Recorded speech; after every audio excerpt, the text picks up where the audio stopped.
ভাবছেন তো কিছু হয়েছে না কেউ মারা-টারা যায়নি? বলছি রুটি কোথায়? প্লিজ একটু আয়।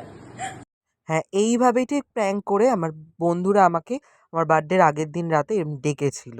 আমি রেডিও হতে পারি। কি অসভ্য! থামো, বলছে আমি এখানে থাকবো না, বাড়ি চলে যাবো।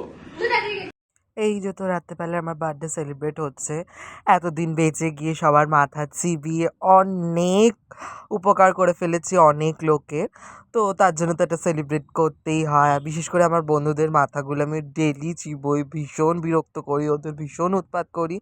তো তার জন্য তো ওরা একটা আমার জন্য সারপ্রাইজ অর্গানাইজ করেছে। তো এরকমভাবেই আমার রাতের সারপ্রাইজটা ওরা দিয়েছে রিমির বাড়িতে। কিন্তু কিন্তু এখানেই শেষ না। অনেক পৃথা নাটক করলো, আমার বাড়ি যেতে হবে। মা বকা দিচ্ছে ভীষণ, "তাড়াতাড়ি বেরা, তাড়াতাড়ি বেরা" এই করে বাইরে গিয়ে দেখলাম রাজু আর আমার মনা দুজনেই দাঁড়িয়ে ছিল। তো তারপরে আমাকে নিয়ে গিয়ে আবার জয় হিন্দ দাবায় আমি যে এত বছর বেঁচে গেছি বা ওদেরকে আবার এতদিন মাথা চিবিয়েছি, তার জন্য আবারও একটা কেক কাটালো রিমিদি স্পেশালি।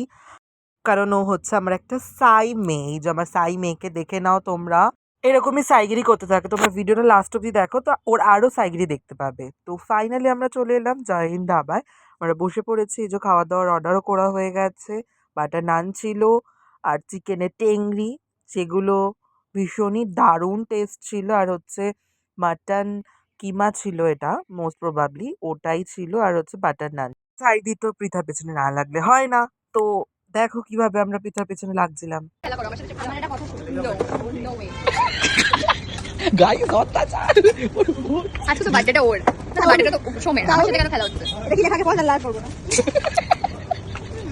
একটু খাওয়া-দাওয়ার পর পান না হলে হয়? তাই আমরা একটু পানও খেয়ে নিলাম। পানটাও জাস্ট অসাধারণ ছিল ওখানে। ভীষণ বড় ছিল, মুখে ঢোকাতেই পারছিলাম না আমি।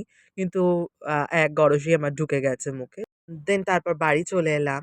আর তার পরের দিনই আমার সব বন্ধুরা মিলে আবারও একটা সারপ্রাইজ অর্গানাইজ করেছে। বাদবাকি আরও যাদের আমি একসাথে মাথা চিবোই আরকি। বেশিরভাগ রাহুল আর মৌসুমীর আর দেবপ্রিয়ার। তো তারাও সবাই মিলে একটা আমার বন্ধুরা আবার সারপ্রাইজ অর্গানাইজ করেছে।